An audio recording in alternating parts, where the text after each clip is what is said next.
সুন্দর সকাল হতেই আজানের সুর ভেসে আসতেছে চারিদিকে। উঠানে দাদা দাদি, মা বাবা আর ছেলেমেয়েরা খাটে ঘুমিয়ে আছেন। আজানের সুরে একে একে সবার ঘুম ভাঙে। চোখ মুছতে মুছতে ধীরে ধীরে উঠে দাঁড়ান। টিউবওয়েলে ঠান্ডা পানিতে হাত মুখ ধুয়ে নেন সবাই। তারপর শান্ত মনে পাটি পেতে নামাজে দাঁড়ান। নতুন দিনের শুরুটা হয় পবিত্রতা আর শান্তিতে ভরে। এরপর সে ঘর ঝাড়ু দেয়, মেঝে পরিষ্কার করে। উঠানে বেরিয়ে সালমা উঠান ঝাড়ু দেয়। ধুলোবালি সাফ হয়ে উঠানটা ঝকঝকে হয়ে যায়।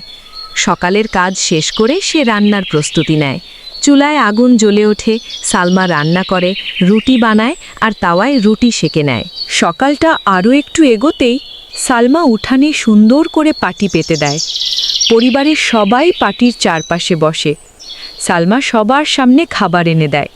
হাসি মুখে সবাইকে খেতে দেয়।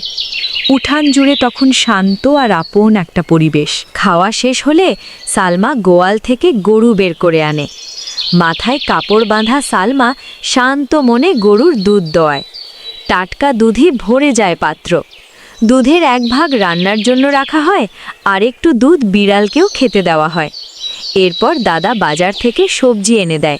সালমা সবজি ধুয়ে কাটে আর দুপুরের খাবার রান্না করে। রান্না শেষ হলে উঠানের খাটের ওপর খাবার সাজানো হয়। পরিবারের সবাই একসাথে বসে দুপুরের ভাত খায়। দুপুরের খাওয়া শেষে কেউ একটু বিশ্রাম নেয়, বাচ্চারা খেলতে যায়।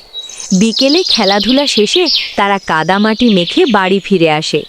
সালমা বাচ্চাদের টিউবওয়েলে গোসল করায়, পরিষ্কার করে। সন্ধ্যার পর উঠানের খাটে বসে সালমা বাচ্চাদের পড়াতে বসে। আলো আধারিতে পড়ার মাঝে বাচ্চাদের হাসি আর প্রশ্নে উঠানটা জীবন্ত হয়ে ওঠে। রাত নামলে আবার সবাই একসাথে রাতের খাবার খায়। খাওয়া শেষ হলে উঠানের খাটেই সবাই শুয়ে পড়ে। দূরে শেয়ালের ডাক, কুকুরের আওয়াজ শোনা যায়। আকাশে তারা জ্বলজ্বল করে আর পুরো পরিবার শান্ত ঘুমে ডুবে যায়। এভাবেই ভালোবাসা আর পরিশ্রমে ভরা একটা গ্রাম্য দিনের শেষ হয়।